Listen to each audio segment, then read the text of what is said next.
Be proactive, don't be reactive. ஏய் கார்த்திங்க வாய ஹே அப்படின்னு போனா ரியாக்டிவ், என்ன அப்படின்னு கேட்டானா ப்ரோஆக்டிவ். அவ்வளவுதான். Be proactive, don't be reactive.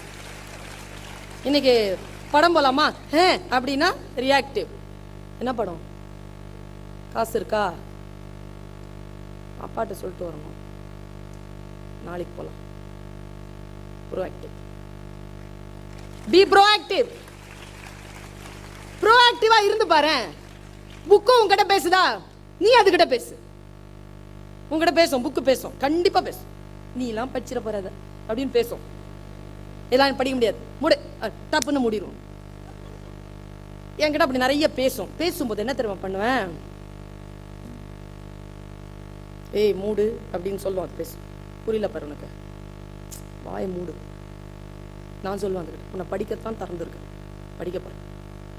படிச்சு புரிஞ்சுக்கிட்டேன்னு வச்சுக்கோ, ஏன் புத்தகத்தை நான் ஜெயிக்கிறேன். புத்தகம் என்னிடத்தில் பேசுகின்ற பொழுது நான் அது பேச்சை கேட்டா அது ஜெயிக்கிறது.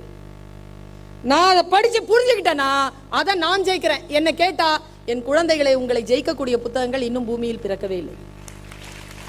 நீங்கள் ஜெயிக்கக்கூடிய புத்தகங்கள் தான் எல்லாம். Just to understand. எல்லாரையும் புரிந்து கொள், எல்லாரையும் புரிந்து கொள். புரிந்து கொள்ளக்கூடிய விஷயம் வந்தா நீ அழகி என்று சொல்லிவிட்டேன். எது சொன்னாலும் உனக்கு புரிய வேண்டும், அவ்வளவுதான் பேஸ்.